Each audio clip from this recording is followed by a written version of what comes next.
ਮੇਰੇ ਪਿਆਰੇ ਦੇਸ਼ਵਾਸੀਓ, ਨਮਸਕਾਰ। ਮਨ ਕੀ ਬਾਤ ਨੇ ਸਾਲ 2020 ਵਿੱਚ ਆਪਣਾ ਅੱਧਾ ਸਫ਼ਰ ਹੁਣ ਪੂਰਾ ਕਰ ਲਿਆ ਹੈ।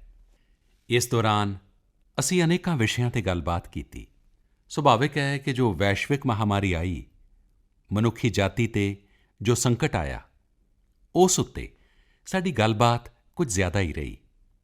ਲੇਕਿਨ ਇਨ੍ਹੀਂ ਦਿਨੀਂ ਮੈਂ ਵੇਖ ਰਿਹਾ ਕਿ ਲਗਾਤਾਰ ਲੋਕਾਂ ਵਿੱਚ ਇੱਕ ਵਿਸ਼ੇ 'ਤੇ ਚਰਚਾ ਹੋ ਰਹੀ ਹੈ ਕਿ ਆਖਿਰ ਇਹ ਸਾਲ ਕਦੋਂ ਬੀਤੇਗਾ।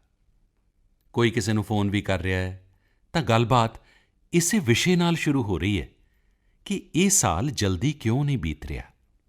ਕੋਈ ਲਿਖ ਰਿਹਾ ਹੈ, ਦੋਸਤਾਂ ਨਾਲ ਗੱਲ ਕਰ ਰਿਹਾ ਹੈ, ਕਹਿ ਰਿਹਾ ਹੈ ਕਿ ਇਹ ਸਾਲ ਚੰਗਾ ਨਹੀਂ ਹੈ। ਕੋਈ ਕਹਿ ਰਿਹਾ ਹੈ ਕਿ 2020 ਸ਼ੁਭ ਨਹੀਂ ਹੈ।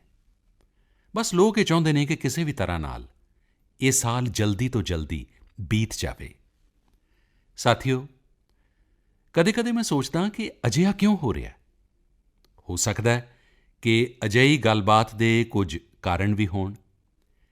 6-7 ਮਹੀਨੇ ਪਹਿਲਾਂ ਸਾਨੂੰ ਇਹ ਕੀ ਪਤਾ ਸੀ ਕਿ ਕੋਰੋਨਾ ਵਰਗਾ ਸੰਕਟ ਆਏਗਾ ਅਤੇ ਇਸ ਦੇ ਖਿਲਾਫ ਇਹ ਲੜਾਈ ਇੰਨੀ ਲੰਮੀ ਚੱਲੇਗੀ। ਇਹ ਸੰਕਟ ਤਾਂ ਬਣਿਆ ਹੀ ਹੋਇਆ। ਇਸ ਤੋਂ ਇਲਾਵਾ ਦੇਸ਼ ਵਿੱਚ ਨਿੱਤ ਨਵੀਆਂ ਚੁਣੌਤੀਆਂ ਸਾਹਮਣੇ ਆਉਂਦੀਆਂ ਜਾ ਰਹੀਆਂ ਨੇ। ਅਜੇ ਕੁਝ ਦਿਨ ਪਹਿਲਾਂ ਦੇਸ਼ ਦੇ ਪੂਰਬੀ ਖਿੱਤੇ ਵਿੱਚ ਸਾਈਕਲੋਨ ਅਮਫਾਨ ਆਇਆ ਤਾਂ ਪੱਛਮ ਵੱਲ ਸਾਈਕਲੋਨ ਨਿਸਰਗ ਆਇਆ। ਕਿੰਨੇ ਹੀ ਰਾਜਾਂ ਵਿੱਚ ਸਾਡੇ ਕਿਸਾਨ ਭੈਣ-ਭਰਾ ਟਿੱਡੀ ਦਲ ਦੇ ਹਮਲੇ ਤੋਂ ਪਰੇਸ਼ਾਨ ਨੇ। ਹੋਰ ਕੁਝ ਨਹੀਂ ਤਾਂ ਦੇਸ਼ ਦੇ ਕਈ ਹਿੱਸਿਆਂ ਵਿੱਚ ਛੋਟੇ-ਛੋਟੇ ਭੂਚਾਲ ਰੁਕਣ ਦਾ ਨਾਂ ਹੀ ਨਹੀਂ ਲੈ ਰਹੇ ਅਤੇ ਇਸ ਸਭ ਦੇ ਵਿਚਕਾਰ ਸਾਡੇ ਕੁਝ ਗੁਆਂਢੀਆਂ ਵੱਲੋਂ ਜੋ ਹੋ ਰਿਹਾ ਹੈ, ਦੇਸ਼ ਉਨ੍ਹਾਂ ਚੁਣੌਤੀਆਂ ਨਾਲ ਵੀ ਨਿਪਟ ਰਿਹਾ ਹੈ। ਵਾਕਿਆ ਹੀ ਇਕੱਠੀਆਂ ਇੰਨੀਆਂ ਆਫ਼ਤਾਂ, ਇਸ ਪੱਧਰ ਦੀਆਂ ਆਫ਼ਤਾਂ ਬਹੁਤ ਹੀ ਘੱਟ ਵੇਖਣ ਸੁਣਨ ਨੂੰ ਮਿਲਦੀਆਂ ਨੇ। ਹਾਲਤ ਤਾਂ ਇਹ ਹੋ ਗਈ ਹੈ ਕਿ ਕੋਈ ਛੋਟੀ-ਛੋਟੀ ਘਟਨਾ ਵੀ ਹੋ ਰਹੀ ਹੈ ਅਤੇ ਲੋਕ ਉਨ੍ਹਾਂ ਨੂੰ ਵੀ ਇਨ੍ਹਾਂ ਚੁਣੌਤੀਆਂ ਨਾਲ ਜੋੜ ਕੇ ਵੇਖ ਰਹੇ ਨੇ। ਸਾਥੀਓ, ਮੁਸ਼ਕਿਲਾਂ ਆਉਂਦੀਆਂ ਨੇ, ਸੰਕਟ ਆਉਂਦੇ ਨੇ, ਲੇਕਿਨ ਸਵਾਲ ਇਹ ਹੈ ਕਿ ਕੀ ਇਨ੍ਹਾਂ ਆਫ਼ਤਾਂ ਦੀ ਵਜ੍ਹਾ ਨਾਲ ਸਾਨੂੰ ਸਾਲ 2020 ਨੂੰ ਖਰਾਬ ਮੰਨ ਲੈਣਾ ਚਾਹੀਦਾ ਹੈ? ਕੀ ਪਹਿਲਾਂ ਦੇ 6 ਮਹੀਨੇ ਜਿਵੇਂ ਬੀਤੇ, ਉਹਦੀ ਵਜ੍ਹਾ ਨਾਲ ਇਹ ਮੰਨ ਲੈਣਾ ਕਿ ਪੂਰਾ ਸਾਲ ਹੀ ਅਜਿਹਾ ਹੈ? ਕੀ ਇਹ ਸੋਚਣਾ ਸਹੀ ਹੈ? ਜੀ ਨਹੀਂ, ਮੇਰੇ ਪਿਆਰੇ ਦੇਸ਼ਵਾਸੀਓ, ਬਿਲਕੁਲ ਨਹੀਂ। ਇੱਕ ਸਾਲ ਵਿੱਚ ਇੱਕ ਚੁਣੌਤੀ ਆਵੇ ਜਾਂ 50 ਚੁਣੌਤੀਆਂ ਆਉਣ, ਗਿਣਤੀ ਘੱਟ ਜ਼ਿਆਦਾ ਹੋਣ ਨਾਲ ਉਹ ਸਾਲ ਖਰਾਬ ਨਹੀਂ ਹੋ ਜਾਂਦਾ। ਭਾਰਤ ਦਾ ਇਤਿਹਾਸ ਹੀ ਆਫ਼ਤਾਂ ਅਤੇ ਚੁਣੌਤੀਆਂ ਉੱਤੇ ਜਿੱਤ ਹਾਸਿਲ ਕਰਕੇ ਹੋਰ ਜ਼ਿਆਦਾ ਨਿਖਰ ਕੇ ਨਿਕਲਣ ਦਾ ਰਿਹਾ ਹੈ। ਸੈਂਕੜੇ ਸਾਲਾਂ ਤੱਕ ਵੱਖ-ਵੱਖ ਹਮਲਾਵਰਾਂ ਨੇ ਭਾਰਤ 'ਤੇ ਹਮਲਾ ਕੀਤਾ, ਉਸ ਨੂੰ ਮੁਸ਼ਕਿਲ ਵਿੱਚ ਪਾਇਆ। ਲੋਕਾਂ ਨੂੰ ਲੱਗਦਾ ਸੀ ਕਿ ਭਾਰਤ ਦਾ ਢਾਂਚਾ ਹੀ ਨਸ਼ਟ ਹੋ ਜਾਏਗਾ, ਭਾਰਤ ਦਾ ਸੱਭਿਆਚਾਰ ਹੀ ਖਤਮ ਹੋ ਜਾਏਗਾ। ਪਰ ਇਨ੍ਹਾਂ ਸੰਕਟਾਂ ਨਾਲ ਭਾਰਤ ਹੋਰ ਵੀ ਸ਼ਾਨ ਨਾਲ ਸਾਹਮਣੇ ਆਇਆ ਹੈ। ਸਾਥੀਓ, ਸਾਡੇ ਇੱਥੇ ਕਿਹਾ ਜਾਂਦਾ ਹੈ, ਸਿਰਜਣਾ ਲਗਾਤਾਰ ਹੈ, ਸਿਰਜਣਾ ਨਿਰੰਤਰ ਹੈ। ਮੈਨੂੰ ਇੱਕ ਗੀਤ ਦੀਆਂ ਕੁਝ ਸਤਰਾਂ ਯਾਦ ਆ ਰਹੀਆਂ ਨੇ। ਯੇ ਕਲ-ਕਲ ਛਲ-ਛਲ ਬਹਿਤੀ, ਕਿਆ ਕਹਿਤੀ ਗੰਗਾ ਧਾਰਾ, ਯੁਗ-ਯੁਗ ਸੇ ਬਹਿਤਾ ਆਤਾ, ਯੇ ਪੁਨः ਪ੍ਰਵਾਹ ਹਮਾਰਾ। ਉਸੇ ਗੀਤ ਵਿੱਚ ਅੱਗੇ ਆਉਂਦਾ ਹੈ, क्या उसको रोक सकेंगे मिटने वाले मिट जाएं, कंकड़ पत्थर की हस्ती क्या बाधा बनकर आए। ਭਾਰਤ ਵਿੱਚ ਵੀ ਜਿੱਥੇ ਇੱਕ ਪਾਸੇ ਵੱਡੇ-ਵੱਡੇ ਸੰਕਟ ਆਉਂਦੇ ਗਏ, ਉੱਥੇ ਹੀ ਸਾਰੀਆਂ ਰੁਕਾਵਟਾਂ ਨੂੰ ਦੂਰ ਕਰਦੇ ਹੋਏ ਅਨੇਕਾਂ ਸਿਰਜਣ ਵੀ ਹੋਏ। ਨਵੇਂ ਸਾਹਿਤ ਰਚੇ ਗਏ, ਨਵੀਆਂ ਖੋਜਾਂ ਹੋਈਆਂ, ਨਵੇਂ ਸਿਧਾਂਤ ਬਣਾਏ ਗਏ। ਯਾਨੀ ਸੰਕਟ ਦੇ ਦੌਰਾਨ ਵੀ ਹਰ ਖੇਤਰ ਵਿੱਚ ਸਿਰਜਣ ਦੀ ਪ੍ਰਕਿਰਿਆ ਜਾਰੀ ਰਹੀ ਅਤੇ ਸਾਡਾ ਸੱਭਿਆਚਾਰ ਵੱਧਦਾ ਫੁੱਲਦਾ ਰਿਹਾ। ਦੇਸ਼ ਅੱਗੇ ਹੀ ਵੱਧਦਾ ਗਿਆ। ਭਾਰਤ ਨੇ ਹਮੇਸ਼ਾ ਮੁਸ਼ਕਿਲਾਂ ਨੂੰ ਸਫਲਤਾ ਦੀਆਂ ਪੌੜੀਆਂ ਵਿੱਚ ਬਦਲਿਆ ਹੈ। ਇਸੇ ਭਾਵਨਾ ਨਾਲ ਸਾਨੂੰ ਅੱਜ ਵੀ ਇਨ੍ਹਾਂ ਸਾਰੇ ਸੰਕਟਾਂ ਦੇ ਵਿਚਕਾਰ ਅੱਗੇ ਵੱਧਦੇ ਹੀ ਰਹਿਣਾ ਹੈ। ਤੁਸੀਂ ਵੀ ਇਸੇ ਵਿਚਾਰ ਨਾਲ ਅੱਗੇ ਵਧੋਗੇ। 130 ਕਰੋੜ ਦੇਸ਼ਵਾਸੀ ਅੱਗੇ ਵਧਣਗੇ ਤਾਂ ਇਹੀ ਸਾਲ ਦੇਸ਼ ਦੇ ਲਈ ਨਵੇਂ ਰਿਕਾਰਡ ਬਣਾਉਣ ਵਾਲਾ ਸਾਲ ਸਾਬਿਤ ਹੋਏਗਾ। ਇਸੇ ਸਾਲ ਵਿੱਚ ਦੇਸ਼ ਨਵੇਂ ਟੀਚੇ ਪ੍ਰਾਪਤ ਕਰੇਗਾ, ਨਵੀਂ ਉਡਾਨ ਭਰੇਗਾ, ਨਵੀਆਂ ਉਚਾਈਆਂ ਨੂੰ ਛੂਹੇਗਾ। ਮੈਨੂੰ ਪੂਰਾ ਵਿਸ਼ਵਾਸ 130 ਕਰੋੜ ਦੇਸ਼ ਵਾਸੀਆਂ ਦੀ ਤਾਕਤ 'ਤੇ ਹੈ, ਸਾਡੇ ਸਾਰਿਆਂ 'ਤੇ ਹੈ, ਇਸ ਦੇਸ਼ ਦੀ ਮਹਾਨ ਪਰੰਪਰਾ 'ਤੇ ਹੈ। ਮੇਰੇ ਪਿਆਰੇ ਦੇਸ਼ ਵਾਸੀਓ, ਸੰਕਟ ਭਾਵੇਂ ਕਿੰਨਾ ਵੀ ਵੱਡਾ ਹੋਵੇ, ਭਾਰਤ ਦੇ ਸੰਸਕਾਰ ਨਿਸਵਾਰਥ ਭਾਵ ਨਾਲ ਸੇਵਾ ਦੀ ਪ੍ਰੇਰਣਾ ਦਿੰਦੇ ਨੇ। ਭਾਰਤ ਨੇ ਜਿਸ ਤਰ੍ਹਾਂ ਮੁਸ਼ਕਿਲ ਸਮੇਂ ਵਿੱਚ ਦੁਨੀਆ ਦੀ ਮਦਦ ਕੀਤੀ, ਉਸ ਨੇ ਅੱਜ ਸ਼ਾਂਤੀ ਅਤੇ ਵਿਕਾਸ ਵਿੱਚ ਭਾਰਤ ਦੀ ਭੂਮਿਕਾ ਨੂੰ ਹੋਰ ਮਜ਼ਬੂਤ ਕੀਤਾ ਹੈ। ਦੁਨੀਆ ਨੇ ਇਸ ਦੌਰਾਨ ਭਾਰਤ ਦੀ ਵਿਸ਼ਵ ਭਾਈਚਾਰੇ ਦੀ ਭਾਵਨਾ ਨੂੰ ਮਹਿਸੂਸ ਕੀਤਾ ਹੈ ਅਤੇ ਇਸ ਦੇ ਨਾਲ ਹੀ ਦੁਨੀਆ ਨੇ ਆਪਣੀ ਪ੍ਰਭੂਸੱਤਾ ਅਤੇ ਸਰਹੱਦਾਂ ਦੀ ਰੱਖਿਆ ਕਰਨ ਦੇ ਲਈ ਭਾਰਤ ਦੀ ਤਾਕਤ ਅਤੇ ਭਾਰਤ ਦੀ ਕਮਿਟਮੈਂਟ ਨੂੰ ਵੀ ਵੇਖਿਆ ਹੈ। ਲੱਦਾਖ ਵਿੱਚ ਭਾਰਤ ਦੀ ਭੂਮੀ 'ਤੇ ਅੱਖ ਚੁੱਕ ਕੇ ਵੇਖਣ ਵਾਲਿਆਂ ਨੂੰ ਕਰਾਰਾ ਜਵਾਬ ਮਿਲਿਆ ਹੈ। ਭਾਰਤ ਦੋਸਤੀ ਨਿਭਾਉਣਾ ਜਾਣਦਾ ਹੈ ਤਾਂ ਅੱਖ ਵਿੱਚ ਅੱਖ ਪਾ ਕੇ ਵੇਖਣਾ ਅਤੇ ਸਹੀ ਜਵਾਬ ਦੇਣਾ ਵੀ ਜਾਣਦਾ ਹੈ। ਸਾਡੇ ਵੀਰ ਸੈਨਿਕਾਂ ਨੇ ਵਿਖਾ ਦਿੱਤਾ ਹੈ ਕਿ ਉਹ ਮਾਂ ਭਾਰਤੀ ਦੇ ਮਾਣ 'ਤੇ ਕਦੇ ਵੀ ਆਂਚ ਨਹੀਂ ਆਉਣ ਦੇਣਗੇ। ਸਾਥੀਓ, ਲੱਦਾਖ ਵਿੱਚ ਸਾਡੇ ਜੋ ਵੀਰ ਜਵਾਨ ਸ਼ਹੀਦ ਹੋਏ ਨੇ, ਉਨ੍ਹਾਂ ਦੀ ਬਹਾਦਰੀ ਨੂੰ ਪੂਰਾ ਦੇਸ਼ ਨਮਨ ਕਰ ਰਿਹਾ ਹੈ, ਸ਼ਰਧਾਂਜਲੀ ਦੇ ਰਿਹਾ ਹੈ।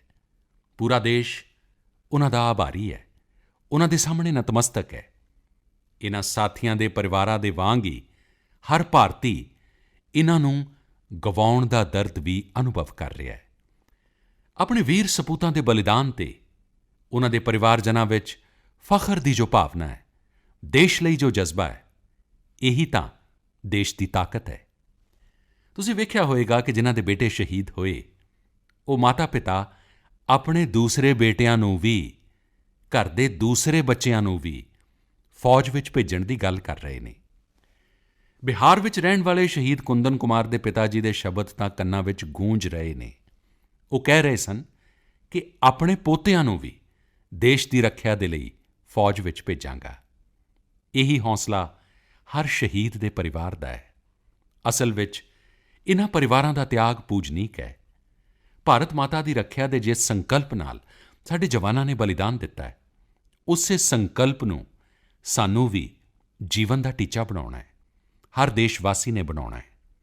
ਸਾਡੀ ਹਰ ਕੋਸ਼ਿਸ਼ ਇਸੇ ਦਿਸ਼ਾ ਵਿੱਚ ਹੋਣੀ ਚਾਹੀਦੀ ਹੈ, ਜਿਸ ਨਾਲ ਸਰਹੱਦਾਂ ਦੀ ਰੱਖਿਆ ਦੇ ਲਈ ਦੇਸ਼ ਦੀ ਤਾਕਤ ਵਧੇ, ਦੇਸ਼ ਹੋਰ ਜ਼ਿਆਦਾ ਸਮਰੱਥ ਬਣੇ, ਦੇਸ਼ ਆਤਮ ਨਿਰਭਰ ਬਣੇ। ਇਹੀ ਸਾਡੇ ਸ਼ਹੀਦਾਂ ਨੂੰ ਸੱਚੀ ਸ਼ਰਧਾਂਜਲੀ ਵੀ ਹੋਏਗੀ। ਮੈਨੂੰ ਅਸਮ ਤੋਂ ਰਜਨੀ ਜੀ ਨੇ ਲਿਖਿਆ ਹੈ, ਉਨ੍ਹਾਂ ਨੇ ਪੂਰਬੀ ਲੱਦਾਖ ਵਿੱਚ ਜੋ ਕੁਝ ਹੋਇਆ, ਉਸ ਨੂੰ ਵੇਖਣ ਦੇ ਬਾਅਦ ਇੱਕ ਪ੍ਰਣ ਲਿਆ ਹੈ। ਪ੍ਰਣ ਇਹ ਕਿ ਉਹ ਲੋਕਲ ਹੀ ਖਰੀਦਣਗੇ। ਇੰਨਾ ਹੀ ਨਹੀਂ, ਲੋਕਲ ਦੇ ਲਈ ਵੋਕਲ ਵੀ ਹੋਣਗੇ। ਅਜਿਹੇ ਸੁਨੇਹੇ ਮੈਨੂੰ ਦੇਸ਼ ਦੇ ਹਰ ਕੋਨੇ ਤੋਂ ਆ ਰਹੇ ਨੇ। ਬਹੁਤ ਸਾਰੇ ਲੋਕ ਮੈਨੂੰ ਪੱਤਰ ਲਿਖ ਕੇ ਦੱਸ ਰਹੇ ਨੇ ਕਿ ਉਹ ਇਸ ਪਾਸੇ ਵਧ ਰਹੇ ਨੇ। ਇਸੇ ਤਰ੍ਹਾਂ ਤਮਿਲਨਾਡੂ ਦੇ ਮਦੁਰੈ ਤੋਂ ਮੋਹਨ ਰਾਮਾਮੂਰਤੀ ਜੀ ਨੇ ਲਿਖਿਆ ਹੈ ਕਿ ਉਹ ਭਾਰਤ ਨੂੰ ਡਿਫੈਂਸ ਦੇ ਖੇਤਰ ਵਿੱਚ ਆਤਮ ਨਿਰਭਰ ਬਣਦਾ ਹੋਇਆ ਵੇਖਣਾ ਚਾਹੁੰਦੇ ਨੇ। ਸਾਥੀਓ, ਆਜ਼ਾਦੀ ਤੋਂ ਪਹਿਲਾਂ ਸਾਡਾ ਦੇਸ਼ ਡਿਫੈਂਸ ਸੈਕਟਰ ਵਿੱਚ ਦੁਨੀਆ ਦੇ ਕਈ ਦੇਸ਼ਾਂ ਤੋਂ ਅੱਗੇ ਸੀ। ਸਾਡੇ ਦੇਸ਼ ਵਿੱਚ ਅਨੇਕਾਂ ਆਰਡੀਨੈਂਸ ਫੈਕਟਰੀਆਂ ਹੁੰਦੀਆਂ ਸਨ। ਉਸ ਸਮੇਂ ਕਈ ਦੇਸ਼ ਜੋ ਸਾਡੇ ਤੋਂ ਬਹੁਤ ਪਿੱਛੇ ਸਨ, ਉਹ ਅੱਜ ਸਾਡੇ ਤੋਂ ਅੱਗੇ ਨੇ।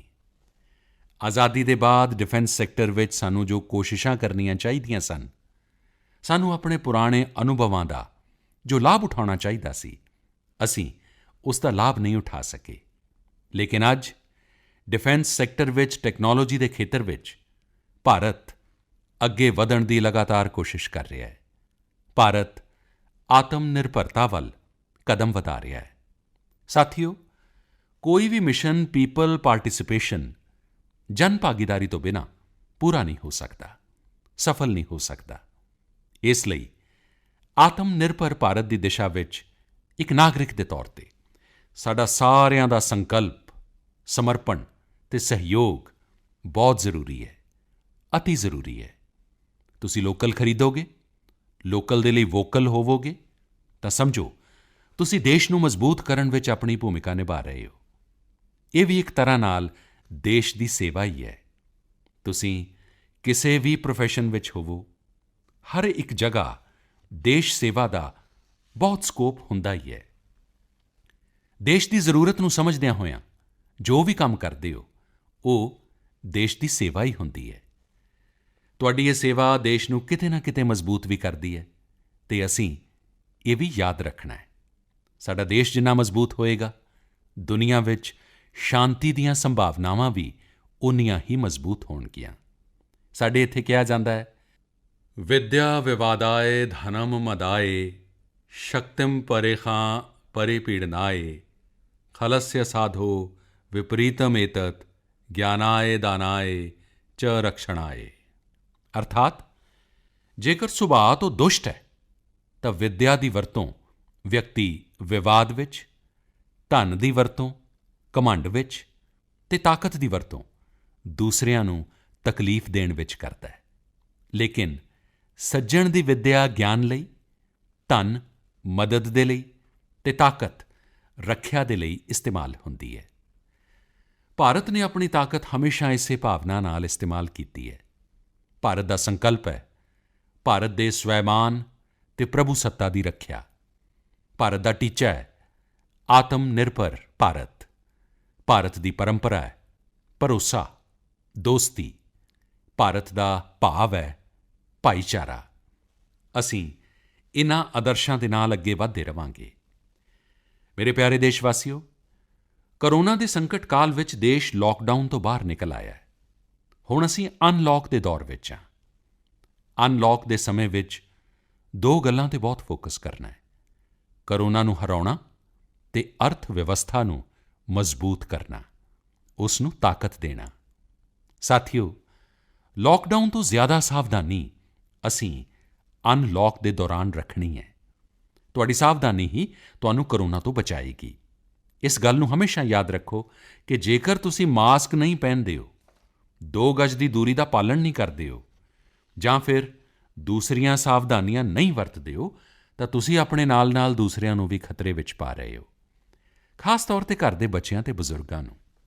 ਇਸ ਲਈ ਸਾਰੇ ਦੇਸ਼ ਵਾਸੀਆਂ ਨੂੰ ਮੇਰੀ ਬੇਨਤੀ ਹੈ ਅਤੇ ਇਹ ਬੇਨਤੀ ਮੈਂ ਵਾਰ-ਵਾਰ ਕਰਦਾ ਅਤੇ ਮੇਰੀ ਬੇਨਤੀ ਹੈ, ਤੁਸੀਂ ਲਾਪਰਵਾਹੀ ਨਾ ਵਰਤੋ। ਆਪਣਾ ਵੀ ਖਿਆਲ ਰੱਖੋ ਅਤੇ ਦੂਸਰਿਆਂ ਦਾ ਵੀ। ਸਾਥੀਓ, ਅਨਲੌਕ ਦੇ ਦੌਰ ਵਿੱਚ ਬਹੁਤ ਸਾਰੀਆਂ ਅਜਿਹੀਆਂ ਚੀਜ਼ਾਂ ਵੀ ਅਨਲੌਕ ਹੋ ਰਹੀਆਂ ਨੇ ਜਿਨ੍ਹਾਂ ਵਿੱਚ ਭਾਰਤ ਦਹਾਕਿਆਂ ਤੋਂ ਬੰਨ੍ਹਿਆ ਹੋਇਆ ਹੈ। ਵਰ੍ਹਿਆਂ ਤੋਂ ਸਾਡਾ ਮਾਈਨਿੰਗ ਸੈਕਟਰ ਲਾਕਡਾਊਨ ਵਿੱਚ ਸੀ। ਕਮਰਸ਼ੀਅਲ ਆਕਸ਼ਨ ਨੂੰ ਮਨਜ਼ੂਰੀ ਦੇਣ ਦੇ ਇੱਕ ਫੈਸਲੇ ਨੇ ਸਥਿਤੀ ਨੂੰ ਪੂਰੀ ਤਰ੍ਹਾਂ ਦੇ ਨਾਲ ਬਦਲ ਦਿੱਤਾ ਹੈ। ਕੁਝ ਦਿਨ ਪਹਿਲਾਂ ਸਪੇਸ ਸੈਕਟਰ ਵਿੱਚ ਇਤਿਹਾਸਿਕ ਸੁਧਾਰ ਕੀਤੇ ਗਏ। ਉਨ੍ਹਾਂ ਸੁਧਾਰਾਂ ਦੇ ਜ਼ਰੀਏ ਵਰ੍ਹਿਆਂ ਤੋਂ ਲਾਕਡਾਊਨ ਵਿੱਚ ਜਕੜੇ ਇਸ ਸੈਕਟਰ ਨੂੰ ਆਜ਼ਾਦੀ ਮਿਲੀ। ਇਸ ਨਾਲ ਆਤਮ ਨਿਰਭਰ ਭਾਰਤ ਦੀ ਮੁਹਿੰਮ ਨੂੰ ਨਾ ਸਿਰਫ ਗਤੀ ਮਿਲੇਗੀ, ਬਲਕਿ ਦੇਸ਼ ਟੈਕਨੋਲੋਜੀ ਵਿੱਚ ਵੀ ਐਡਵਾਂਸ ਬਣੇਗਾ। ਆਪਣੇ ਖੇਤੀ ਖੇਤਰ ਨੂੰ ਵੇਖੀਏ ਤਾਂ ਇਸ ਸੈਕਟਰ ਵਿੱਚ ਵੀ ਬਹੁਤ ਸਾਰੀਆਂ ਚੀਜ਼ਾਂ ਦਹਾਕਿਆਂ ਤੋਂ ਲਾਕਡਾਊਨ ਵਿੱਚ ਫਸੀਆਂ ਸਨ। ਇਸ ਸੈਕਟਰ ਨੂੰ ਵੀ ਹੁਣ ਅਨਲੌਕ ਕਰ ਦਿੱਤਾ ਗਿਆ ਹੈ। ਇਸ ਨਾਲ ਜਿੱਥੇ ਇੱਕ ਪਾਸੇ ਕਿਸਾਨਾਂ ਨੂੰ ਆਪਣੀ ਫਸਲ ਕਿਤੇ ਵੀ ਕਿਸੇ ਨੂੰ ਵੀ ਵੇਚਣ ਦੀ ਆਜ਼ਾਦੀ ਮਿਲੀ ਹੈ, ਉੱਥੇ ਦੂਸਰੇ ਪਾਸੇ ਇਸ ਨਾਲ ਜ਼ਿਆਦਾ ਕਰਜ਼ ਮਿਲਣਾ ਵੀ ਨਿਸ਼ਚਿਤ ਹੋਇਆ ਹੈ। ਅਜਿਹੇ ਅਨੇਕਾਂ ਖੇਤਰ ਨੇ ਜਿੱਥੇ ਸਾਡਾ ਦੇਸ਼ ਇਨ੍ਹਾਂ ਸੰਕਟਾਂ ਦੇ ਵਿਚਕਾਰ ਇਤਿਹਾਸਿਕ ਫੈਸਲਾ ਲੈ ਕੇ ਵਿਕਾਸ ਦੇ ਸਾਰੇ ਰਾਹ ਖੋਲ੍ਹ ਰਿਹਾ ਹੈ। ਮੇਰੇ ਪਿਆਰੇ ਦੇਸ਼ਵਾਸੀਓ, ਹਰ ਮਹੀਨੇ ਅਸੀਂ ਅਜਿਹੀਆਂ ਖਬਰਾਂ ਪੜ੍ਹਦੇ ਅਤੇ ਵੇਖਦੇ ਹਾਂ ਜੋ ਸਾਨੂੰ ਭਾਵੁਕ ਕਰ ਦਿੰਦੀਆਂ ਨੇ। ਇਹ ਸਾਨੂੰ ਇਹ ਗੱਲ ਯਾਦ ਕਰਾਉਂਦੀਆਂ ਨੇ ਕਿ ਕਿਵੇਂ ਹਰ ਭਾਰਤੀ ਇੱਕ ਦੂਸਰੇ ਦੀ ਮਦਦ ਦੇ ਲਈ ਤਿਆਰ ਹੈ। ਉਹ ਜੋ ਕੁਝ ਵੀ ਕਰ ਸਕਦਾ ਹੈ ਉਸ ਨੂੰ ਕਰਨ ਵਿੱਚ ਜੁਟਿਆ ਹੋਇਆ ਹੈ। ਅਰੁਣਾਚਲ ਪ੍ਰਦੇਸ਼ ਦੀ ਇੱਕ ਅਜਿਹੀ ਹੀ ਪ੍ਰੇਰਕ ਕਹਾਣੀ ਮੈਨੂੰ ਮੀਡੀਆ ਵਿੱਚ ਪੜ੍ਹਨ ਨੂੰ ਮਿਲੀ।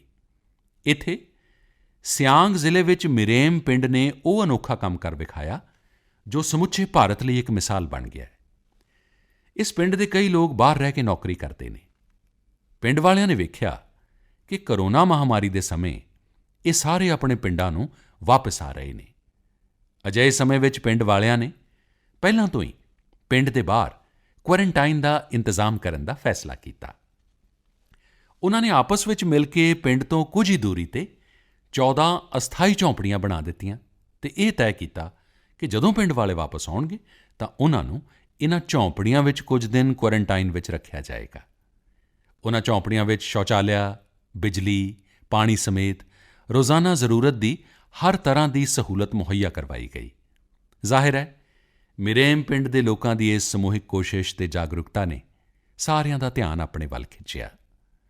ਸਾਥੀਓ, ਸਾਡੇ ਇੱਥੇ ਕਿਹਾ ਜਾਂਦਾ ਹੈ, ਸਵਭਾਵੰ ਨ ਜਹਾਤੀ ਏਵ ਸਾਧੂ ਆਪਦ੍ਰਤੋਪੀ ਸਨ ਕ੍ਰਪੂਰ ਪਾਵਕ ਸਪ੍ਰਿਸ਼ਟ ਸੌਰਭੰ ਲਭਤੇਤ ਰਾਮ। ਅਰਥਾਤ ਜਿਵੇਂ ਕਪੂਰ ਅੱਗ ਵਿੱਚ ਤਪਣ 'ਤੇ ਵੀ ਆਪਣੀ ਖੁਸ਼ਬੂ ਨਹੀਂ ਛੱਡਦਾ, ਉਂਝ ਹੀ ਚੰਗੇ ਲੋਕ ਮੁਸ਼ਕਿਲ ਸਮੇਂ ਵਿੱਚ ਵੀ ਆਪਣੇ ਗੁਣ, ਆਪਣਾ ਸੁਭਾਅ ਨਹੀਂ ਛੱਡਦੇ। ਅੱਜ ਸਾਡੇ ਦੇਸ਼ ਦੀ ਜੋ ਸ਼ਰਮ ਸ਼ਕਤੀ ਹੈ, ਜੋ ਮਜ਼ਦੂਰ ਸਾਥੀ ਨੇ, ਉਹ ਵੀ ਇਸ ਦੀ ਜਿਊਂਦੀ ਜਾਗਦੀ ਉਦਾਹਰਣ ਨੇ। ਤੁਸੀਂ ਵੇਖੋ, ਇਨ੍ਹੀਂ ਦਿਨੀਂ ਸਾਡੇ ਪ੍ਰਵਾਸੀ ਮਜ਼ਦੂਰਾਂ ਦੀਆਂ ਵੀ ਅਜਿਹੀਆਂ ਕਿੰਨੀਆਂ ਹੀ ਕਹਾਣੀਆਂ ਆ ਰਹੀਆਂ ਨੇ ਜੋ ਪੂਰੇ ਦੇਸ਼ ਨੂੰ ਪ੍ਰੇਰਣਾ ਦੇ ਰਹੀਆਂ ਨੇ। ਯੂਪੀ ਦੇ ਬਾਰਾਬੰਕੀ ਵਿੱਚ ਪਿੰਡ ਵਾਪਸ ਆਏ ਮਜ਼ਦੂਰਾਂ ਨੇ ਕਲਿਆਣੀ ਨਦੀ ਦਾ ਕੁਦਰਤੀ ਰੂਪ ਵਾਪਸ ਲਿਆਉਣ ਲਈ ਕੰਮ ਸ਼ੁਰੂ ਕਰ ਦਿੱਤਾ। ਨਦੀ ਦਾ ਕਲਿਆਣ ਹੁੰਦਾ ਵੇਖ ਆਲੇ-ਦੁਆਲੇ ਦੇ ਕਿਸਾਨ, ਆਲੇ-ਦੁਆਲੇ ਦੇ ਲੋਕ ਵੀ ਉਤਸ਼ਾਹਿਤ ਨੇ। ਪਿੰਡ ਵਿੱਚ ਆਉਣ ਤੋਂ ਬਾਅਦ ਕੁਆਰੰਟਾਈਨ ਸੈਂਟਰ ਵਿੱਚ ਰਹਿੰਦਿਆਂ ਹੋਇਆਂ, ਆਈਸੋਲੇਸ਼ਨ ਸੈਂਟਰ ਵਿੱਚ ਰਹਿੰਦਿਆਂ ਹੋਇਆਂ ਸਾਡੇ ਮਜ਼ਦੂਰ ਸਾਥੀਆਂ ਨੇ ਜਿਸ ਤਰ੍ਹਾਂ ਆਪਣੇ ਹੁਨਰ ਦਾ ਇਸਤੇਮਾਲ ਕਰਦੇ ਹੋਏ ਆਪਣੇ ਆਲੇ-ਦੁਆਲੇ ਦੀਆਂ ਸਥਿਤੀਆਂ ਨੂੰ ਬਦਲਿਆ, ਉਹ ਅਨੋਖਾ ਹੈ। ਲੇਕਿਨ ਸਾਥੀਓ, ਅਜਿਹੇ ਕਿੰਨੇ ਹੀ ਕਿੱਸੇ ਕਹਾਣੀਆਂ ਦੇਸ਼ ਦੇ ਲੱਖਾਂ ਪਿੰਡਾਂ ਦੇ ਨੇ ਜੋ ਸਾਡੇ ਤੱਕ ਪਹੁੰਚ ਹੀ ਨਹੀਂ ਪਾਏ। ਜਿਵੇਂ ਸਾਡੇ ਦੇਸ਼ ਦਾ ਸੁਭਾਅ ਹੈ, ਮੈਨੂੰ ਵਿਸ਼ਵਾਸ ਹੈ ਸਾਥੀਓ, ਤੁਹਾਡੇ ਪਿੰਡ ਵਿੱਚ ਵੀ, ਤੁਹਾਡੇ ਆਲੇ-ਦੁਆਲੇ ਵੀ ਅਜਿਹੀਆਂ ਅਨੇਕਾਂ ਘਟਨਾਵਾਂ ਘਟੀਆਂ ਹੋਣਗੀਆਂ। ਜੇਕਰ ਤੁਹਾਡੇ ਧਿਆਨ ਵਿੱਚ ਅਜਿਹੀ ਕੋਈ ਗੱਲ ਆਈ ਹੈ ਤਾਂ ਤੁਸੀਂ ਅਜਿਹੀ ਪ੍ਰੇਰਕ ਘਟਨਾ ਮੈਨੂੰ ਜ਼ਰੂਰ ਲਿਖੋ। ਸੰਕਟ ਦੇ ਸਮੇਂ ਵਿੱਚ ਇਹ ਸਕਾਰਾਤਮਕ ਘਟਨਾਵਾਂ, ਇਹ ਕਹਾਣੀਆਂ ਹੋਰਨਾਂ ਨੂੰ ਵੀ ਪ੍ਰੇਰਣਾ ਦੇਣਗੀਆਂ। ਮੇਰੇ ਪਿਆਰੇ ਦੇਸ਼ਵਾਸੀਓ, ਕੋਰੋਨਾ ਵਾਇਰਸ ਨੇ ਨਿਸ਼ਚਿਤ ਰੂਪ ਵਿੱਚ ਸਾਡੇ ਜੀਵਨ ਜਿਊਣ ਦੇ ਤਰੀਕਿਆਂ ਵਿੱਚ ਬਦਲਾਅ ਲਿਆ ਦਿੱਤਾ ਹੈ।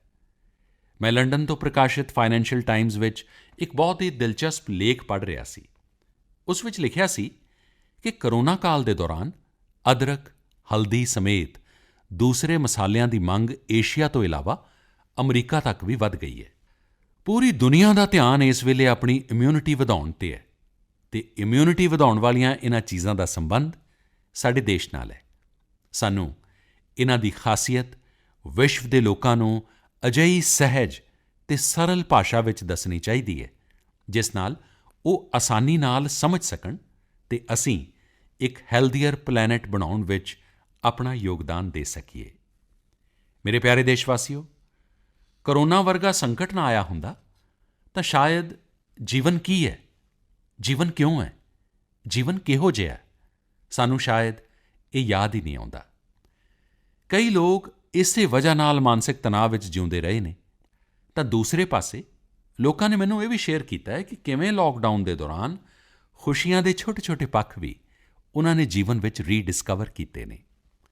ਕਈ ਲੋਕਾਂ ਨੇ ਮੈਨੂੰ ਰਿਵਾਇਤੀ ਇਨਡੋਰ ਗੇਮਜ਼ ਖੇਡਣ ਅਤੇ ਪੂਰੇ ਪਰਿਵਾਰ ਦੇ ਨਾਲ ਉਸ ਦਾ ਆਨੰਦ ਲੈਣ ਦੇ ਅਨੁਭਵ ਭੇਜੇ ਨੇ। ਸਾਥੀਓ, ਸਾਡੇ ਦੇਸ਼ ਵਿੱਚ ਰਿਵਾਇਤੀ ਖੇਡਾਂ ਦੀ ਬਹੁਤ ਸਮਰਿੱਧ ਵਿਰਾਸਤ ਰਹੀ ਹੈ। ਜਿਵੇਂ ਤੁਸੀਂ ਇੱਕ ਖੇਡ ਦਾ ਨਾਂ ਸੁਣਿਆ ਹੋਵੇਗਾ, ਪਚੀਸੀ। ਇਹ ਖੇਡ ਤਾਮਿਲਨਾਡੂ ਵਿੱਚ ਪਲਾਨਗੁਲੀ, ਕਰਨਾਟਕਾ ਵਿੱਚ ਅਲੀਗੁਲੀ ਮਣੇ ਅਤੇ ਆਂਧਰ ਪ੍ਰਦੇਸ਼ ਵਿੱਚ ਵਾਮਨ ਗੁੰਟਲੂ ਦੇ ਨਾਮ ਨਾਲ ਖੇਡੀ ਜਾਂਦੀ ਹੈ। ਇਹ ਇੱਕ ਤਰ੍ਹਾਂ ਦੀ ਸਟ੍ਰੈਟਜੀ ਗੇਮ ਜਿਸ ਵਿੱਚ ਇੱਕ ਬੋਰਡ ਦੀ ਵਰਤੋਂ ਕੀਤੀ ਜਾਂਦੀ ਹੈ। ਇਸ ਵਿੱਚ ਕਈ ਖਾਂਚੇ ਹੁੰਦੇ ਨੇ ਜਿਨ੍ਹਾਂ ਵਿੱਚ ਮੌਜੂਦ ਗੋਲੀ ਜਾਂ ਬੀਜ ਨੂੰ ਖਿਡਾਰੀਆਂ ਨੇ ਪਕੜਨਾ ਹੁੰਦਾ ਹੈ। ਕਿਹਾ ਜਾਂਦਾ ਹੈ ਕਿ ਇਹ ਗੇਮ ਦੱਖਣ ਭਾਰਤ ਤੋਂ ਦੱਖਣ ਪੂਰਬ ਏਸ਼ੀਆ ਅਤੇ ਫਿਰ ਦੁਨੀਆ ਵਿੱਚ ਫੈਲੀ ਹੈ। ਸਾਥੀਓ, ਅੱਜ ਹਰ ਬੱਚਾ ਸੱਪ ਸੀੜੀ ਦੇ ਖੇਡ ਦੇ ਬਾਰੇ ਜਾਣਦਾ ਹੈ, ਲੇਕਿਨ ਕੀ ਤੁਹਾਨੂੰ ਪਤਾ ਹੈ ਕਿ ਇਹ ਵੀ ਇੱਕ ਭਾਰਤੀ ਰਿਵਾਇਤੀ ਗੇਮ ਦਾ ਹੀ ਰੂਪ ਹੈ ਜਿਸ ਨੂੰ ਮੋਕਸ਼ਪਾਟਮ ਜਾਂ ਪਰਮ ਪਦਮ ਕਿਹਾ ਜਾਂਦਾ ਹੈ। ਸਾਡੇ ਇੱਥੇ ਵੀ ਇੱਕ ਹੋਰ ਰਿਵਾਇਤੀ ਗੇਮ ਰਹੀ ਹੈ, ਗੀਟੇ। ਵੱਡੇ ਵੀ ਗੀਟੇ ਖੇਡਦੇ ਨੇ ਅਤੇ ਬੱਚੇ ਵੀ। ਬਸ ਇੱਕ ਹੀ ਸਾਈਜ਼ ਦੇ 5 ਛੋਟੇ ਪੱਥਰ ਚੁੱਕੋ ਅਤੇ ਤੁਸੀਂ ਗੀਟੇ ਖੇਡਣ ਲਈ ਤਿਆਰ। ਇੱਕ ਪੱਥਰ ਹਵਾ ਵਿੱਚ ਉਛਾਲੋ ਅਤੇ ਜਦੋਂ ਤੱਕ ਉਹ ਪੱਥਰ ਹਵਾ ਵਿੱਚ ਹੋਵੇ ਤੁਹਾਨੂੰ ਜ਼ਮੀਨ 'ਤੇ ਪਏ ਬਾਕੀ ਪੱਥਰ ਚੁੱਕਣੇ ਹੁੰਦੇ ਨੇ। ਆਮ ਤੌਰ 'ਤੇ ਸਾਡੇ ਇੱਥੇ ਇਨਡੋਰ ਖੇਡਾਂ ਵਿੱਚ ਕਈ ਵੱਡੇ ਸਾਧਨਾਂ ਦੀ ਜ਼ਰੂਰਤ ਨਹੀਂ ਹੁੰਦੀ। ਕੋਈ ਇੱਕ ਚਾਕ ਜਾਂ ਪੱਥਰ ਲੈ ਆਉਂਦਾ, ਉਸ ਨਾਲ ਜ਼ਮੀਨ 'ਤੇ ਹੀ ਕੁਝ ਲਕੀਰਾਂ ਖਿੱਚ ਦਿੰਦਾ ਅਤੇ ਫਿਰ ਖੇਡ ਸ਼ੁਰੂ ਹੋ ਜਾਂਦਾ ਹੈ। ਜਿਨ੍ਹਾਂ ਖੇਡਾਂ ਵਿੱਚ ਡਾਇਸ ਦੀ ਜ਼ਰੂਰਤ ਪੈਂਦੀ ਹੈ, ਕੌਡੀਆਂ ਜਾਂ ਇਮਲੀ ਦੇ ਬੀਜ ਨਾਲ ਵੀ ਕੰਮ ਚੱਲ ਜਾਂਦਾ ਹੈ। ਸਾਥੀਓ, ਮੈਨੂੰ ਪਤਾ ਹੈ ਕਿ ਅੱਜ ਜਦੋਂ ਮੈਂ ਗੱਲ ਕਰ ਰਿਹਾ ਤਾਂ ਕਿੰਨੇ ਹੀ ਲੋਕ ਆਪਣੇ ਬਚਪਨ ਵਿੱਚ ਪਰਤ ਆਏ ਹੋਣਗੇ। ਕਈਆਂ ਨੂੰ ਆਪਣੇ ਬਚਪਨ ਦੇ ਦਿਨ ਯਾਦ ਆ ਗਏ ਹੋਣਗੇ। ਮੈਂ ਇਹੀ ਕਹਾਂਗਾ ਕਿ ਤੁਸੀਂ ਉਹਨਾਂ ਦਿਨਾਂ ਨੂੰ ਭੁੱਲੇ ਕਿਉਂ ਹੋ? ਉਹਨਾਂ ਖੇਡਾਂ ਨੂੰ ਤੁਸੀਂ ਭੁੱਲੇ ਕਿਉਂ ਹੋ? ਮੇਰਾ ਘਰ ਦੇ ਨਾਨਾ-ਨਾਨੀ, ਦਾਦਾ-ਦਾਦੀ, ਘਰ ਦੇ ਬਜ਼ੁਰਗਾਂ ਨੂੰ ਅਨੁਰੋਧ ਹੈ ਕਿ ਨਵੀਂ ਪੀੜ੍ਹੀ ਵਿੱਚ ਇਹ ਖੇਡ ਜੇਕਰ ਤੁਸੀਂ ਟਰਾਂਸਫਰ ਨਹੀਂ ਕਰੋਗੇ ਤਾਂ ਕੌਣ ਕਰੇਗਾ? ਜਦੋਂ ਔਨਲਾਈਨ ਪੜ੍ਹਾਈ ਦੀ ਗੱਲ ਆ ਰਹੀ ਹੈ ਤਾਂ ਬੈਲੈਂਸ ਬਣਾਉਣ ਦੇ ਲਈ, ਔਨਲਾਈਨ ਖੇਡ ਤੋਂ ਮੁਕਤੀ ਪਾਉਣ ਦੇ ਲਈ ਵੀ ਸਾਨੂੰ ਅਜਿਹਾ ਕਰਨਾ ਹੀ ਹੋਏਗਾ। ਸਾਡੀ ਨੌਜਵਾਨ ਪੀੜ੍ਹੀ ਦੇ ਲਈ ਵੀ, ਸਾਡੇ ਸਟਾਰਟਅਪਸ ਦੇ ਲਈ ਵੀ ਇੱਥੇ ਇੱਕ ਨਵਾਂ ਮੌਕਾ ਹੈ ਅਤੇ ਮਜ਼ਬੂਤ ਮੌਕਾ। ਅਸੀਂ ਭਾਰਤ ਦੇ ਰਿਵਾਇਤੀ ਇੰਡੋਰ ਗੇਮਜ਼ ਨੂੰ ਨਵੇਂ ਅਤੇ ਦਿਲ ਖਿੱਚਵੇਂ ਰੂਪ ਵਿੱਚ ਪੇਸ਼ ਕਰੀਏ। ਉਨ੍ਹਾਂ ਨਾਲ ਜੁੜੀਆਂ ਚੀਜ਼ਾਂ ਨੂੰ ਜੁਟਾਉਣ ਵਾਲੇ, ਸਪਲਾਈ ਕਰਨ ਵਾਲੇ ਸਟਾਰਟਅਪਸ ਬਹੁਤ ਪੌਪੂਲਰ ਹੋ ਜਾਣਗੇ।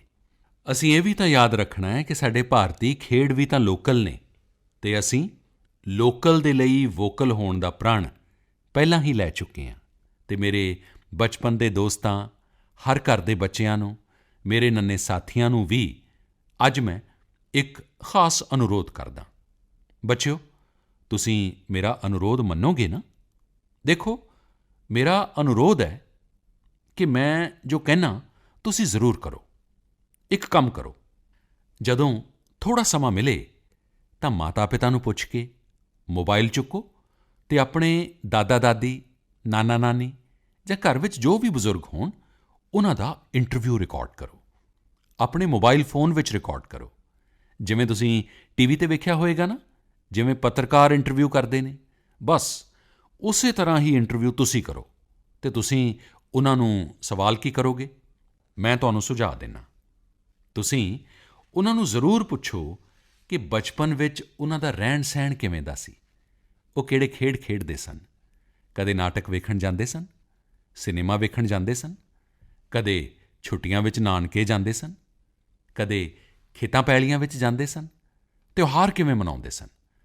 ਬਹੁਤ ਸਾਰੀਆਂ ਗੱਲਾਂ ਤੁਸੀਂ ਉਨ੍ਹਾਂ ਨੂੰ ਪੁੱਛ ਸਕਦੇ ਹੋ ਅਤੇ ਉਨ੍ਹਾਂ ਨੂੰ ਵੀ 40-50 ਸਾਲ, 60 ਸਾਲ ਪੁਰਾਣੀ ਆਪਣੀ ਜ਼ਿੰਦਗੀ ਵਿੱਚ ਜਾਣਾ ਬਹੁਤ ਆਨੰਦ ਦੇਵੇਗਾ।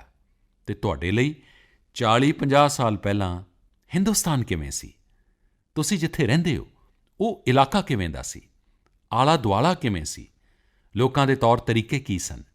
ਸਾਰੀਆਂ ਚੀਜ਼ਾਂ ਬਹੁਤ ਆਸਾਨੀ ਨਾਲ ਤੁਹਾਨੂੰ ਸਿੱਖਣ ਨੂੰ ਮਿਲਣਗੀਆਂ, ਜਾਣਨ ਨੂੰ ਮਿਲਣਗੀਆਂ ਅਤੇ ਤੁਸੀਂ ਵੇਖੋ, ਤੁਹਾਨੂੰ ਬਹੁਤ ਮਜ਼ਾ ਆਏਗਾ। ਅਤੇ ਪਰਿਵਾਰ ਦੇ ਲਈ ਇੱਕ ਬਹੁਤ ਹੀ ਅਨਮੋਲ ਖਜ਼ਾਨਾ, ਇੱਕ ਚੰਗਾ ਵੀਡੀਓ ਐਲਬਮ ਵੀ ਬਣ ਜਾਏਗਾ। ਸਾਥੀਓ, ਇਹ ਸੱਚ ਹੈ, ਆਤਮ ਕਥਾ ਜਾਂ ਜੀਵਨੀ, ਆਟੋਬਾਇਓਗ੍ਰਾਫੀ ਜਾਂ ਬਾਇਓਗ੍ਰਾਫੀ ਇਤਿਹਾਸ ਦੀ ਸੱਚਾਈ ਦੇ ਨੇੜੇ ਜਾਣ ਦੇ ਲਈ ਬਹੁਤ ਹੀ ਲਾਹੇਵੰਦ ਮਾਧਿਅਮ ਹੁੰਦਾ ਹੈ। ਤੁਸੀਂ ਵੀ ਆਪਣੇ ਵੱਡੇ ਬਜ਼ੁਰਗਾਂ ਨਾਲ ਗੱਲ ਕਰੋਗੇ ਅਤੇ ਉਨ੍ਹਾਂ ਦੇ ਸਮੇਂ ਦੀਆਂ ਗੱਲਾਂ ਨੂੰ, ਉਨ੍ਹਾਂ ਦੇ ਬਚਪਨ, ਉਨ੍ਹਾਂ ਦੀ ਜਵਾਨੀ ਦੀਆਂ ਗੱਲਾਂ ਨੂੰ ਹੋਰ ਆਸਾਨੀ ਨਾਲ ਸਮਝ ਸਕੋਗੇ। ਇਹ ਬਿਹਤਰੀਨ ਮੌਕਾ ਹੈ ਕਿ ਬਜ਼ੁਰਗ ਵੀ ਆਪਣੇ ਬਚਪਨ ਦੇ ਬਾਰੇ, ਉਸ ਦੌਰ ਦੇ ਬਾਰੇ ਆਪਣੇ ਘਰ ਦੇ ਬੱਚਿਆਂ ਨੂੰ ਦੱਸਣ। ਸਾਥੀਓ, ਦੇਸ਼ ਦੇ ਇੱਕ ਵੱਡੇ ਹਿੱਸੇ ਵਿੱਚ ਹੁਣ ਮੌਨਸੂਨ ਪਹੁੰਚ ਚੁੱਕਾ ਹੈ। ਇਸ ਵਾਰ ਬਰਸਾਤ ਨੂੰ ਲੈ ਕੇ ਮੌਸਮ ਵਿਗਿਆਨੀ ਵੀ ਬਹੁਤ ਉਤਸ਼ਾਹਿਤ ਨੇ, ਬਹੁਤ ਉਮੀਦ ਜਤਾ ਰਹੇ ਨੇ। ਬਾਰਿਸ਼ ਚੰਗੀ ਹੋਏਗੀ ਤਾਂ ਸਾਡੇ ਕਿਸਾਨ ਦੀਆਂ ਫਸਲਾਂ ਵੀ ਚੰਗੀਆਂ ਹੋਣਗੀਆਂ, ਵਾਤਾਵਰਣ ਵੀ ਹਰਿਆ-ਭਰਿਆ ਹੋਏਗਾ। ਬਾਰਿਸ਼ ਦੇ ਮੌਸਮ ਵਿੱਚ ਕੁਦਰਤ ਵੀ ਜਿਵੇਂ ਖੁਦ ਨੂੰ ਰੀਜੂਵਨੇਟ ਕਰ ਲੈਂਦੀ ਹੈ। ਮਨੁੱਖ ਕੁਦਰਤੀ ਸਾਧਨਾਂ ਦੀ ਜਿੰਨੀ ਵਰਤੋਂ ਕਰਦਾ ਹੈ, ਕੁਦਰਤ ਇੱਕ ਤਰ੍ਹਾਂ ਨਾਲ ਬਾਰਿਸ਼ ਦੇ ਸਮੇਂ ਉਨ੍ਹਾਂ ਦੀ ਭਰਪਾਈ ਕਰਦੀ ਹੈ, ਰੀਫਿਲਿੰਗ ਕਰਦੀ ਹੈ। ਲੇਕਿਨ ਇਹ ਰੀਫਿਲਿੰਗ ਤਾਂ ਹੀ ਹੋ ਸਕਦੀ ਹੈ ਜਦੋਂ ਅਸੀਂ ਵੀ ਇਸ ਵਿੱਚ ਆਪਣੀ ਧਰਤੀ ਮਾਂ ਦਾ ਸਾਥ ਦਈਏ, ਆਪਣੀ ਜ਼ਿੰਮੇਵਾਰੀ ਨਿਭਾਈਏ। ਸਾਡੇ ਦੁਆਰਾ ਕੀਤੀ ਗਈ ਥੋੜ੍ਹੀ ਜਿਹੀ ਕੋਸ਼ਿਸ਼ ਕੁਦਰਤ ਨੂੰ, ਵਾਤਾਵਰਣ ਨੂੰ ਬਹੁਤ ਸਹਾਇਤਾ ਕਰਦੀ ਹੈ। ਸਾਡੇ ਕਈ ਦੇਸ਼ਵਾਸੀ ਤਾਂ ਇਸ ਵਿੱਚ ਬਹੁਤ ਵੱਡਾ ਕੰਮ ਕਰ ਰਹੇ ਨੇ। ਕਰਨਾਟਕ ਦੇ ਮੰਡਾਵਲੀ ਵਿੱਚ ਇੱਕ 80-85 ਸਾਲ ਦੇ ਬਜ਼ੁਰਗ ਨੇ, ਕਾਮੇਗੌੜਾ। ਕਾਮੇਗੌੜਾ ਜੀ ਇੱਕ ਸਧਾਰਨ ਕਿਸਾਨ ਨੇ, ਲੇਕਿਨ ਉਨ੍ਹਾਂ ਦੀ ਸ਼ਖਸੀਅਤ ਬਹੁਤ ਅਸਧਾਰਨ ਹੈ। ਉਨ੍ਹਾਂ ਨੇ ਇੱਕ ਅਜਿਹਾ ਕੰਮ ਕੀਤਾ ਹੈ ਕਿ ਕੋਈ ਵੀ ਹੈਰਾਨ ਹੋ ਜਾਏਗਾ। 80-85 ਸਾਲ ਦੇ ਕਾਮੇਗੌੜਾ ਜੀ ਆਪਣੇ ਜਾਨਵਰਾਂ ਨੂੰ ਚਰਾਉਂਦੇ ਨੇ, ਪਰ ਨਾਲ-ਨਾਲ ਉਨ੍ਹਾਂ ਨੇ ਆਪਣੇ ਖੇਤਰ ਵਿੱਚ ਨਵੇਂ ਤਲਾਬ ਬਣਾਉਣ ਦੀ ਵੀ ਜ਼ਿੰਮੇਵਾਰੀ ਚੁੱਕੀ ਹੋਈ ਹੈ। ਉਹ ਆਪਣੇ ਇਲਾਕੇ ਵਿੱਚ ਪਾਣੀ ਦੀ ਸਮੱਸਿਆ ਨੂੰ ਦੂਰ ਕਰਨਾ ਚਾਹੁੰਦੇ ਨੇ। ਇਸ ਲਈ ਜਲ ਸੁਰੱਖਿਆ ਦੇ ਕੰਮ ਵਿੱਚ, ਛੋਟੇ-ਛੋਟੇ ਤਲਾਬ ਬਣਾਉਣ ਦੇ ਕੰਮ ਵਿੱਚ ਜੁਟੇ ਹੋਏ ਨੇ। ਤੁਸੀਂ ਹੈਰਾਨ ਹੋਵੋਗੇ ਕਿ 80-85 ਸਾਲ ਦੇ ਕਾਮੇਗੌੜਾ ਜੀ ਹੁਣ ਤੱਕ 16 ਤਲਾਬ ਖੋਦ ਚੁੱਕੇ ਨੇ, ਆਪਣੀ ਮਿਹਨਤ ਨਾਲ, ਆਪਣੀ ਲਗਨ ਨਾਲ। ਹੋ ਸਕਦਾ ਹੈ ਕਿ ਇਹ ਜੋ ਤਲਾਬ ਉਨ੍ਹਾਂ ਨੇ ਬਣਾਏ ਨੇ, ਉਹ ਬਹੁਤ ਵੱਡੇ-ਵੱਡੇ ਨਾ ਹੋਣ, ਲੇਕਿਨ ਉਨ੍ਹਾਂ ਦੀ ਇਹ ਕੋਸ਼ਿਸ਼ ਬਹੁਤ ਵੱਡੀ ਹੈ। ਅੱਜ ਪੂਰੇ ਇਲਾਕੇ ਨੂੰ ਇਨ੍ਹਾਂ ਤਲਾਬਾਂ ਨਾਲ ਇੱਕ ਨਵਾਂ ਜੀਵਨ ਮਿਲਿਆ ਹੈ। ਸਾਥੀਓ, ਗੁਜਰਾਤ ਦੇ ਵਡੋਦਰਾ ਦਾ ਵੀ ਇੱਕ ਉਦਾਹਰਣ ਬਹੁਤ ਪ੍ਰੇਰਕ ਹੈ। ਇੱਥੇ ਜ਼ਿਲ੍ਹਾ ਪ੍ਰਸ਼ਾਸਨ ਅਤੇ ਸਥਾਨਕ ਲੋਕਾਂ ਨੇ ਮਿਲ ਕੇ ਇੱਕ ਦਿਲਚਸਪ ਮੁਹਿੰਮ ਚਲਾਈ। ਇਸ ਮੁਹਿੰਮ ਦੀ ਵਜ੍ਹਾ ਨਾਲ ਅੱਜ ਵਡੋਦਰਾ ਵਿੱਚ 1000 ਸਕੂਲਾਂ ਵਿੱਚ ਰੇਨ ਵਾਟਰ ਹਾਰਵੈਸਟਿੰਗ ਹੋਣ ਲੱਗੀ ਹੈ। ਇੱਕ ਅਨੁਮਾਨ ਹੈ ਕਿ ਇਸ ਵਜ੍ਹਾ ਨਾਲ ਹਰ ਸਾਲ ਔਸਤਨ ਲਗਭਗ 10 ਕਰੋੜ ਲੀਟਰ ਪਾਣੀ ਬੇਕਾਰ ਵਹਿ ਜਾਣ ਤੋਂ ਬਚਾਇਆ ਜਾ ਰਿਹਾ ਹੈ। ਸਾਥੀਓ, ਇਸ ਬਰਸਾਤ ਵਿੱਚ ਕੁਦਰਤ ਦੀ ਰੱਖਿਆ ਦੇ ਲਈ, ਵਾਤਾਵਰਣ ਦੀ ਰੱਖਿਆ ਦੇ ਲਈ ਸਾਨੂੰ ਵੀ ਕੁਝ ਇਸੇ ਤਰ੍ਹਾਂ ਦੀ ਸੋਚਣ ਦੀ, ਕੁਝ ਕਰਨ ਦੀ ਪਹਿਲ ਕਰਨੀ ਚਾਹੀਦੀ ਹੈ। ਜਿਵੇਂ ਕਈ ਥਾਵਾਂ 'ਤੇ ਗਣੇਸ਼ ਚਤੁਰਥੀ ਦੀਆਂ ਤਿਆਰੀਆਂ ਸ਼ੁਰੂ ਹੋਣ ਜਾ ਰਹੀਆਂ ਹੋਣਗੀਆਂ, ਕੀ ਇਸ ਵਾਰ ਅਸੀਂ ਕੋਸ਼ਿਸ਼ ਕਰ ਸਕਦੇ ਹਾਂ ਕਿ ਈਕੋ ਫ੍ਰੈਂਡਲੀ ਗਣੇਸ਼ ਜੀ ਦੀਆਂ ਮੂਰਤੀਆਂ ਬਣਾਈਏ ਅਤੇ ਉਨ੍ਹਾਂ ਦੀ ਪੂਜਾ ਕਰੀਏ? ਕੀ ਅਸੀਂ ਅਜਿਹੀਆਂ ਮੂਰਤੀਆਂ ਦੇ ਪੂਜਣ ਤੋਂ ਬਚ ਸਕਦੇ ਹਾਂ ਜੋ ਨਦੀਆਂ ਤਲਾਬਾਂ ਵਿੱਚ ਵਿਸਰਜਣ ਤੋਂ ਬਾਅਦ ਜਲ ਦੇ ਲਈ, ਜਲ ਵਿੱਚ ਰਹਿਣ ਵਾਲੇ ਜੀਵ-ਜੰਤੂਆਂ ਦੇ ਲਈ ਸੰਕਟ ਬਣ ਜਾਂਦੀਆਂ ਨੇ? ਮੈਨੂੰ ਵਿਸ਼ਵਾਸ ਹੈ ਕਿ ਤੁਸੀਂ ਅਜਿਹਾ ਜ਼ਰੂਰ ਕਰੋਗੇ ਅਤੇ ਇਨ੍ਹਾਂ ਸਭ ਗੱਲਾਂ ਦੇ ਵਿਚਕਾਰ ਅਸੀਂ ਇਹ ਵੀ ਧਿਆਨ ਰੱਖਣਾ ਹੈ ਕਿ ਮੌਨਸੂਨ ਦੇ ਸੀਜ਼ਨ ਵਿੱਚ ਬਿਮਾਰੀਆਂ ਵੀ ਆਉਂਦੀਆਂ ਨੇ। ਕੋਰੋਨਾ ਕਾਲ ਵਿੱਚ ਸਾਨੂੰ ਇਨ੍ਹਾਂ ਤੋਂ ਵੀ ਬਚ ਕੇ ਰਹਿਣਾ ਹੈ। ਆਯੁਰਵੈਦਿਕ ਦਵਾਈਆਂ, ਕਾੜ੍ਹਾ, ਗਰਮ ਪਾਣੀ, ਇਨ੍ਹਾਂ ਸਾਰਿਆਂ ਦੇ ਇਸਤੇਮਾਲ ਕਰਦੇ ਰਹੋ, ਸਵਸਥ ਰਹੋ। ਮੇਰੇ ਪਿਆਰੇ ਦੇਸ਼ਵਾਸੀਓ, ਅੱਜ 28 ਜੂਨ ਨੂੰ ਭਾਰਤ ਆਪਣੇ ਇੱਕ ਸਾਬਕਾ ਪ੍ਰਧਾਨ ਮੰਤਰੀ ਨੂੰ ਸ਼ਰਧਾਂਜਲੀ ਦੇ ਰਿਹਾ ਹੈ, ਜਿਨ੍ਹਾਂ ਨੇ ਨਾਜ਼ੁਕ ਦੌਰ ਵਿੱਚ ਦੇਸ਼ ਦੀ ਅਗਵਾਈ ਕੀਤੀ। ਸਾਡੇ ਇਸ ਸਾਬਕਾ ਪ੍ਰਧਾਨ ਮੰਤਰੀ ਸ਼੍ਰੀ ਪੀਵੀ ਨਰਸਿਮਹਾ ਰਾਓ ਜੀ ਦੀ ਅੱਜ ਜਨਮ ਸ਼ਤਾਬਦੀ ਵਰ੍ਹੇ ਦੀ ਸ਼ੁਰੂਆਤ ਦਾ ਦਿਨ ਹੈ। ਜਦੋਂ ਅਸੀਂ ਪੀਵੀ ਨਰਸਿਮਹਾ ਰਾਓ ਜੀ ਦੇ ਬਾਰੇ ਗੱਲ ਕਰਦੇ ਹਾਂ ਤਾਂ ਸਹਿਜ ਰੂਪ ਵਿੱਚ, ਰਾਜਨੇਤਾ ਦੇ ਰੂਪ ਵਿੱਚ ਉਨ੍ਹਾਂ ਦੀ ਛਵੀ ਸਾਡੇ ਸਾਹਮਣੇ ਉੱਭਰਦੀ ਹੈ। ਲੇਕਿਨ ਇਹ ਵੀ ਸੱਚਾਈ ਹੈ ਕਿ ਉਹ ਅਨੇਕਾਂ ਭਾਸ਼ਾਵਾਂ ਨੂੰ ਜਾਣਦੇ ਸਨ, ਭਾਰਤੀ ਅਤੇ ਵਿਦੇਸ਼ੀ ਭਾਸ਼ਾਵਾਂ ਬੋਲ ਲੈਂਦੇ ਸਨ। ਉਹ ਇੱਕ ਪਾਸੇ ਭਾਰਤੀ ਕਦਰਾਂ-ਕੀਮਤਾਂ ਵਿੱਚ ਰਚੇ ਵਸੇ ਸਨ ਤਾਂ ਦੂਸਰੇ ਪਾਸੇ ਉਨ੍ਹਾਂ ਨੂੰ ਪੱਛਮ ਸਾਹਿਤ ਅਤੇ ਵਿਗਿਆਨ ਦਾ ਵੀ ਗਿਆਨ ਸੀ। ਉਹ ਭਾਰਤ ਦੇ ਸਭ ਤੋਂ ਅਨੁਭਵੀ ਨੇਤਾਵਾਂ ਵਿੱਚੋਂ ਇੱਕ ਸਨ। ਲੇਕਿਨ ਉਨ੍ਹਾਂ ਦੇ ਜੀਵਨ ਦਾ ਇੱਕ ਹੋਰ ਪੱਖ ਵੀ ਹੈ ਅਤੇ ਉਹ ਦੱਸਣਯੋਗ ਹੈ, ਸਾਨੂੰ ਜਾਣਨਾ ਵੀ ਚਾਹੀਦਾ ਹੈ। ਸਾਥੀਓ, ਨਰਸਿਮਹਾ ਰਾਓ ਆਪਣੀ ਕਿਸ਼ੋਰ ਅਵਸਥਾ ਵਿੱਚ ਹੀ ਸੁਤੰਤਰਤਾ ਅੰਦੋਲਨ ਵਿੱਚ ਸ਼ਾਮਿਲ ਹੋ ਗਏ ਸਨ। ਜਦੋਂ ਹੈਦਰਾਬਾਦ ਦੇ ਨਿਜ਼ਾਮ ਨੇ ਵੰਦੇ ਮਾਤਰਮ ਗਾਣੇ ਦੀ ਆਗਿਆ ਦੇਣ ਤੋਂ ਇਨਕਾਰ ਕਰ ਦਿੱਤਾ ਸੀ ਤਾਂ ਉਨ੍ਹਾਂ ਦੇ ਖਿਲਾਫ ਅੰਦੋਲਨ ਵਿੱਚ ਉਨ੍ਹਾਂ ਨੇ ਵੀ ਸਰਗਰਮ ਰੂਪ ਵਿੱਚ ਹਿੱਸਾ ਲਿਆ ਸੀ। ਉਸ ਸਮੇਂ ਉਨ੍ਹਾਂ ਦੀ ਉਮਰ ਸਿਰਫ 17 ਸਾਲ ਸੀ। ਛੋਟੀ ਉਮਰ ਤੋਂ ਹੀ ਸ਼੍ਰੀਮਾਨ ਨਰਸਿਮਹਾ ਰਾਓ ਅਨਿਆਂ ਦੇ ਖਿਲਾਫ ਆਵਾਜ਼ ਉਠਾਉਣ ਵਿੱਚ ਅੱਗੇ ਸਨ। ਆਪਣੀ ਆਵਾਜ਼ ਬੁਲੰਦ ਕਰਨ ਵਿੱਚ ਕੋਈ ਹੋਰ ਕਸਰ ਬਾਕੀ ਨਹੀਂ ਛੱਡਦੇ ਸਨ। ਨਰਸਿਮਹਾ ਰਾਓ ਜੀ ਇਤਿਹਾਸ ਨੂੰ ਵੀ ਬਹੁਤ ਚੰਗੀ ਤਰ੍ਹਾਂ ਸਮਝਦੇ ਸਨ। ਬਹੁਤ ਹੀ ਸਧਾਰਣ ਪਿਛੋਕੜ ਤੋਂ ਉੱਠ ਕੇ ਉਨ੍ਹਾਂ ਦਾ ਅੱਗੇ ਵਧਣਾ, ਸਿੱਖਿਆ 'ਤੇ ਉਨ੍ਹਾਂ ਦਾ ਜ਼ੋਰ, ਸਿੱਖਣ ਦਾ ਉਨ੍ਹਾਂ ਦਾ ਰੁਝਾਨ ਅਤੇ ਇਨ੍ਹਾਂ ਸਾਰਿਆਂ ਦੇ ਨਾਲ ਉਨ੍ਹਾਂ ਦੀ ਅਗਵਾਈ ਕਰਨ ਦੀ ਸਮਰੱਥਾ ਸਭ ਕੁਝ ਯਾਦ ਰੱਖਣ ਯੋਗ ਹੈ। ਮੇਰਾ ਅਨੁਰੋਧ ਹੈ ਕਿ ਨਰਸਿਮਹਾ ਰਾਓ ਜੀ ਦੇ ਜਨਮ ਸ਼ਤਾਬਦੀ ਵਰ੍ਹੇ ਵਿੱਚ ਤੁਸੀਂ ਸਾਰੇ ਲੋਕ ਉਨ੍ਹਾਂ ਦੇ ਜੀਵਨ ਅਤੇ ਵਿਚਾਰਾਂ ਦੇ ਬਾਰੇ ਜ਼ਿਆਦਾ ਤੋਂ ਜ਼ਿਆਦਾ ਜਾਣਨ ਦੀ ਕੋਸ਼ਿਸ਼ ਕਰੋਗੇ। ਮੈਂ ਇੱਕ ਵਾਰ ਫਿਰ ਉਨ੍ਹਾਂ ਨੂੰ ਆਪਣੀ ਸ਼ਰਧਾਂਜਲੀ ਅਰਪਿਤ ਕਰਦਾ। ਮੇਰੇ ਪਿਆਰੇ ਦੇਸ਼ਵਾਸੀਓ, ਇਸ ਵਾਰੀ ਮਨ ਕੀ ਬਾਤ ਵਿੱਚ ਕਈ ਵਿਸ਼ਿਆਂ 'ਤੇ ਗੱਲ ਹੋਈ। ਅਗਲੀ ਵਾਰ ਜਦੋਂ ਅਸੀਂ ਮਿਲਾਂਗੇ ਤਾਂ ਕੁਝ ਹੋਰ ਨਵੇਂ ਵਿਸ਼ਿਆਂ 'ਤੇ ਗੱਲ ਹੋਏਗੀ। ਤੁਸੀਂ ਆਪਣੇ ਸੰਦੇਸ਼, ਆਪਣੇ ਇਨੋਵੇਟਿਵ ਆਈਡੀਆਜ਼ ਮੈਨੂੰ ਜ਼ਰੂਰ ਭੇਜਦੇ ਰਹੋ। ਅਸੀਂ ਸਾਰੇ ਮਿਲ ਕੇ ਅੱਗੇ ਵਧਾਂਗੇ ਅਤੇ ਆਉਣ ਵਾਲੇ ਦਿਨ ਹੋਰ ਵੀ ਸਕਾਰਾਤਮਕ ਹੋਣਗੇ। ਜਿਵੇਂ ਕਿ ਮੈਂ ਅੱਜ ਸ਼ੁਰੂ 'ਚ ਕਿਹਾ ਕਿ ਅਸੀਂ ਇਸੇ ਸਾਲ ਯਾਨੀ 2020 ਵਿੱਚ ਹੀ ਬਿਹਤਰ ਕਰਾਂਗੇ, ਅੱਗੇ ਵਧਾਂਗੇ ਅਤੇ ਦੇਸ਼ ਵੀ ਨਵੀਆਂ ਉਚਾਈਆਂ ਨੂੰ ਛੂਹੇਗਾ। ਮੈਨੂੰ ਭਰੋਸਾ ਹੈ ਕਿ 2020 ਭਾਰਤ ਨੂੰ ਇਸ ਦਹਾਕੇ ਵਿੱਚ ਇੱਕ ਨਵੀਂ ਦਿਸ਼ਾ ਦੇਣ ਵਾਲਾ ਸਾਲ ਸਾਬਿਤ ਹੋਵੇਗਾ। ਇਸ ਭਰੋਸੇ ਨੂੰ ਲੈ ਕੇ ਤੁਸੀਂ ਵੀ ਅੱਗੇ ਵਧੋ, ਸਵਸਥ ਰਹੋ, ਸਕਾਰਾਤਮਕ ਰਹੋ। ਇਨ੍ਹਾਂ ਸ਼ੁਭਕਾਮਨਾਵਾਂ ਦੇ ਨਾਲ ਤੁਹਾਡੇ ਸਾਰਿਆਂ ਦਾ ਬਹੁਤ-ਬਹੁਤ ਧੰਨਵਾਦ। ਨਮਸਕਾਰ।